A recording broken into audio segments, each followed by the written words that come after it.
একেবারে সীমান্তে গোলাগুলি অব্যাহত রয়েছে, সেখানে সেনা ছাউনি লক্ষ্য করে প্রতিদিন প্রায় 12 দিন কিন্তু সেখানে গোলাগুলি চলছে। অথচ পাক প্রতিরক্ষা মন্ত্রী খোয়াজা আসিফ তিনি কি বলছেন শোনাবো আপনাদের।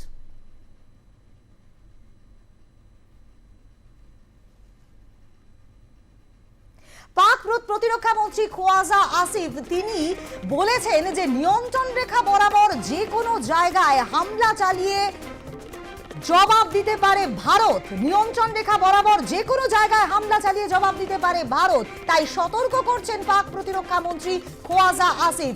পেহেলগাঁও সন্ত্রাসকে কেন্দ্র করে উত্তেজনা, ভারত পাক সীমান্তে টানা 12 দিন সেনা ছাউনিকে লক্ষ্য করে চলছে লাগাতার গুলিবর্ষণ। সংঘর্ষ বিরতি চুক্তি লঙ্ঘন করছে পাকিস্তানি সেনা। এদিকে পাক প্রতিরক্ষা মন্ত্রী খোয়াজা আসিফ তিনি কিনা বলছেন নিয়ন্ত্রণ রেখা বরাবর যে কোনো জায়গায় হামলা চালিয়ে জবাব দিতে পারে ভারত। এই বিষয় নিয়ে আমরা কথা বলবো। নিউজ রুম থেকে সরাসরি রয়েছে আমাদের প্রতিনিধি শান্তিকা বন্দ্যোপাধ্যায়। শান্তিকা, আমরা যেমনটা জানি যে 12 দিন অতিক্রান্ত পাক সীমান্তে কিন্তু গোলাগুলি অব্যাহত রয়েছে, যদিও যোগ্য জবাব দিচ্ছে ভারত, কিন্তু পাক প্রতিরক্ষা মন্ত্রীর এহেন মন্তব্য কি বলবে? অবস্থান হয়ে গিয়েছে যে তাদেরকে নিজেদের দেশকে সুরক্ষিত রাখতে ভারতের দিকে যখন খুশি যা খুশি তারা বলে দিচ্ছেন, এবং মূলত একটা গাঁ বাঁচানোর চেষ্টা এমনটা বলাই যায়। কারণ এই মুহূর্তে গোটা বিশ্ব কিন্তু জেনে গিয়েছে, প্রত্যেকে জেনে গিয়েছে যে ভারতের মাটিতে আরও একবার যে হামলা হয়েছে সেই হামলার জন্য আর কেউ দায়ী নয়। সেই হামলার জন্য যারা দায়ী তারা পাক মদতপুষ্ট। এবং একের পর এক ভারতের দিক থেকে যেরকমভাবে প্রত্যাঘাত ইতিমধ্যেই শুরু হয়েছে, কখনো বিতস্তার জল ছেড়ে দেওয়া হচ্ছে তো কখনো চন্দ্রভাগার জল আটকে দেওয়া হচ্ছে। এর পাশাপাশি সেনার মহড়াও কিন্তু চলছে। সেই জায়গায় দাঁড়িয়ে পাকিস্তানের যে ভয়ে পা কাঁপছে সে কথা তো আলাদা করে নতুন করে কিছু বলার নেই। এবং সেই জায়গায় দাঁড়িয়ে পাক প্রতিরক্ষা মন্ত্রী খোয়াজা আসিফ তিনি কিন্তু বলছেন যে ভারত যে কোনো সময় নিয়ন্ত্রণ রেখা বরাবর কিন্তু হামলা করতে পারে। অথচ তিনি এটা হয়তো তিনি দেখছেন না, বা তিনি হয়তো ইচ্ছা করেই তিনি এটা ভুলে যাচ্ছেন যে এই পেহেলগাঁও হামলার পর থেকে লাগাতার রাত হলেই সংঘর্ষ বিরতি যে চুক্তি সেই চুক্তি কিন্তু লঙ্ঘন করছে পাকিস্তান, এবং বিনা প্ররোচনায় নিয়ন্ত্রণ রেখা বরাবর তারা কিন্তু গুলিগালাজ চালাচ্ছে। যদিও ভারত তার যোগ্য জবাব পাল্টা জবাব দিচ্ছে, কিন্তু তার এই যে মন্তব্য এবং কোথাও গিয়ে এই মন্তব্য কিন্তু একটা হাস্যকর হয়ে যাচ্ছে। এবং আমরা কয়েকদিন আগেই দেখেছিলাম যে পাকিস্তানের যে তথ্য এবং প্রতিরক্ষা মন্ত্রী তিনিও কিন্তু এই একই সুরে বলেছিলেন 24 থেকে 36 ঘন্টার মধ্যে ভারতের দিক থেকে কিন্তু আঘাত আসতে পারে, যদিও এখনো পর্যন্ত সেরকম কোনো কিছু হয়নি। এবং যদি আরও একবার পাকিস্তানের পাক প্রতিরক্ষা মন্ত্রীর কথায় ফিরে আসি, তিনি কিন্তু এইটুকু বলে তিনি কিন্তু ক্ষান্ত থাকেননি। তিনি কিন্তু আবার বলছেন যে এই যে হামলা হয়েছে সেই হামলা নিয়ে আন্তর্জাতিক তদন্ত তিনি চাইছেন। কেন চাইছেন? কারণ তার মনে হয়েছে এই যে হামলা সেই হামলার পিছনে ভারত নাকি নিজেই দায়ী থাকতে পারে, অথবা কোনো আভ্যন্তরীণ গোষ্ঠী, সেই আভ্যন্তরীণ গোষ্ঠীর জন্য হামলা কিন্তু হয়ে থাকতে পারে। অর্থাৎ তার বক্তব্য অনুযায়ী ভারতের মাটি রক্তাক্ত করছে, ভারত নিজেই সেখানে কিন্তু যুক্ত থাকছে, ভারত নিজেই নিজের 26 জন সহনাগরিক অর্থাৎ নিজের দেশের যারা নাগরিক তাদেরকে ভারত নিজেই ইচ্ছা করে খুন করে ফেলছে। এটা সত্যিকারের একদম চক্রান্ত করে পরিকল্পনা করে খুনই কিন্তু বলা যায়। এবং সেই জায়গায় দাঁড়িয়ে এই যে ইতিমধ্যেই এনআইএর তদন্তে যে পাক যোগটা উঠে আসছে, সেই পাক যোগকে কার্যত তিনি অস্বীকার করছেন, এবং অস্বীকার করে তিনি আন্তর্জাতিক তদন্ত চাইছেন। এবং সেই আন্তর্জাতিক তদন্তে তার মনে হচ্ছে যে হয়তো আন্তর্জাতিক তদন্ত থেকে এই বিষয়টি সামনে আসতে পারে এই হামলার ক্ষেত্রে ভারতই হয়তো যুক্ত রয়েছে, কিংবা আভ্যন্তরীণ গোষ্ঠী। অর্থাৎ তিনি ঘুরিয়ে বাংলায় যে একটা প্রবাদ বাক্য রয়েছে ঘুরিয়ে নাক দেখানো, এক্ষেত্রেও তিনি সেটা করছেন। অর্থাৎ ভারতের দিকেই বন্দুকের নলটা তিনি ঘুরিয়ে দিচ্ছেন, এবং গোটা বিশ্বের কাছে হয়তো তিনি এটাই প্রমাণ করতে চাইছেন যে এই ঝামেলার জন্য বা এই হামলার জন্য, এই নৃশংসতার জন্য, এই বর্বরতার জন্য ভারতই নাকি দায়ী। অথচ এই মুহূর্তে প্রত্যেকে জেনে গিয়েছে যে পাক মদতপুষ্ট জঙ্গি তাদের জন্যই কিন্তু এই হামলা হয়েছে। শুধুমাত্র পেহেলগাঁও কিন্তু নয়, এর আগে আমরা পুলওয়ামা দেখেছি, এর আগে আমরা বালাকোট দেখেছি, আমরা পুঞ্চ দেখেছি। প্রত্যেকটা ক্ষেত্রে পাক মদতপুষ্ট জঙ্গি, এই জঙ্গিদের জন্যই কিন্তু ভারতের মাটি লাগাতার রক্তাক্ত হয়েছে। এবং এখন তার মনে হয়েছে যে কোনো মুহূর্তে ভারত হয়তো একদম যে নিয়ন্ত্রণ রেখা সেই নিয়ন্ত্রণ রেখা বরাবর কিন্তু ভারতের দিক থেকে আঘাত আসতে পারে।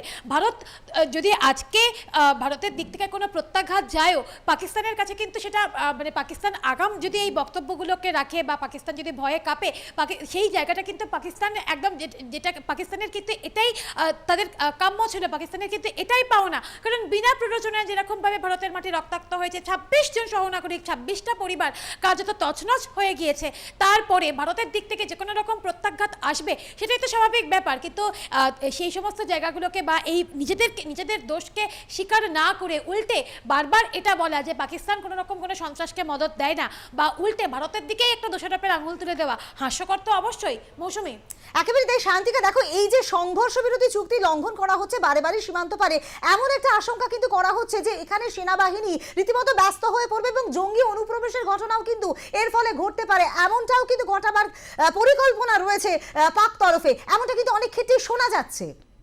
দেখো সূত্র মারফত এরকম বিভিন্ন কথা তো শোনা যাচ্ছে, এবং সেটা যদি হয়ও তাহলে পাকিস্তান যে এটাই চাইছে যে নিয়ন্ত্রণ রেখাকে উত্তপ্ত করে দাও, ভারতীয় সেনারা তারা কিন্তু পাকিস্তানি সেনাদেরকে আটকাতে ব্যস্ত থাকুক, এবং সেই সুযোগটাকে নিয়ে, কারণ পাকিস্তান তো এইভাবেই সুযোগ খোঁজে যে কখন কোন জায়গা থেকে এসে কি রকমভাবে ভারতের মাটিতে হামলা করব, ভারতের মাটিকে রক্তাক্ত করব, সেই জায়গায় দাঁড়িয়ে তারাও হয়তো এটা চাইছে যে নিয়ন্ত্রণ রেখাকে উত্তপ্ত করে দাও, ভারতীয় সেনারা পাক সেনাদেরকে আটকাতে ব্যস্ত থাকুক, এবং সেই সময়টাকে কাজে লাগিয়ে আরো একবার জঙ্গি অনুপ্রবেশ, হয়তো আরো একটা পুলওয়ামার মতন হামলা, হয়তো আরো একটা পেহেলগাঁওয়ের মতন হামলা, তারা যে এরকম কোনো পরিকল্পনা করছে না সেটা কেই বা বলতে পারে। মৌসুমী, একেবারে তাই শান্তিকা, দেখো দিন 14 অতিক্রান্ত হয়ে গিয়েছে, শুধু প্রধানমন্ত্রী এটাও নির্দেশ দিয়েছেন যে শুধুমাত্র জঙ্গি নয়, জঙ্গি কার্যকলাপে যারা মদত দিচ্ছে তাদেরকেও কিন্তু ধরতে হবে, কিন্তু এখনো পর্যন্ত সেই বিষয়টি কিন্তু সম্পন্ন হয়নি, মানে যারা জঙ্গি তারা যেমন এখনো পর্যন্ত ধরা পড়েনি এবং তাদের সাহায্য কারা করছেন সেই বিষয়টাও কিন্তু এখনো পর্যন্ত পরিষ্কার হয়নি।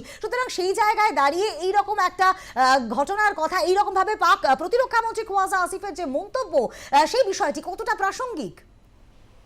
দেখো প্রাসঙ্গিক মানে পাকিস্তান এখন কি বলছে না বলছে সেটা কতটা প্রাসঙ্গিক, কতটা গুরুত্বপূর্ণ কার্যত ভাবার দরকার নেই, কারণ ভারত কিন্তু একদম গোটা ভারতবাসী এই মুহূর্তে প্রত্যেকটা মানুষ চাইছেন পাকিস্তানকে কিন্তু এবার তার যোগ্য জবাব দিতেই হবে। এবং সত্যি কথা, যে কোনো দিন যে কোনো মুহূর্তে পাকিস্তানের ওপর সেই ভয়াবহ, একদম ভয়াবহ, পাকিস্তানের জন্য এটা সত্যিই ভয়াবহ, এবং ভারতবাসীদের জন্য সেই মুহূর্তটা সত্যি কিছুটা হলেও হয়তো কষ্টে প্রলেপ পড়ার দিন হবে, কারণ যে রকমভাবে আমরা আমাদের 26 জন সহনাগরিককে হারিয়েছি।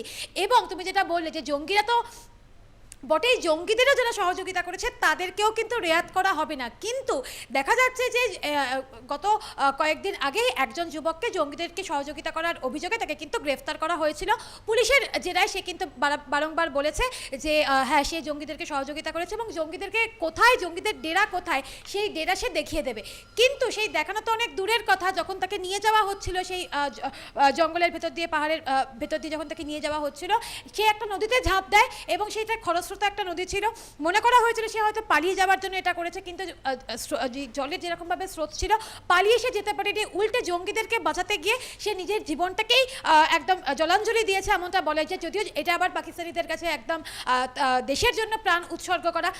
এখানেই ভারত আর পাকিস্তানের পার্থক্য, ভারতীয় সেনারা যেখানে একদম দেশের জন্য বা দেশের মাটিতে যদি এতটুকুও হামলা হয় নিজের বুক চিতিয়ে দাঁড়াতে কিন্তু তারা এতটুকু কার্পণ্য বোধ করে না, তারা কিন্তু ভয়ে পিছিয়ে যায় না, এবং এই জঙ্গি বা সন্ত্রাসী অনুপ্রবেশকে আটকাতে একদম অনেক কম বয়সী আমাদের ভারতীয় যারা সেনারা রয়েছেন তারাও কিন্তু শহীদ হন, তারাও নিজেদেরকে জীবন বলিদান করেন। আর পাকিস্তানের ক্ষেত্রে দেখা যাচ্ছে বা এই যে সমস্ত জঙ্গিরা যারা রয়েছে, জঙ্গিদেরকে যারা সহযোগিতা করছে, সেই সমস্ত সহযোগী করা মানুষজন যাতে জঙ্গিদের কাছ অবধি পৌঁছানো না যায় তার জন্য পালিয়ে যাওয়ার চেষ্টা করছে, তারপরে কিন্তু তারা প্রাণ বলি দিয়ে দিচ্ছে।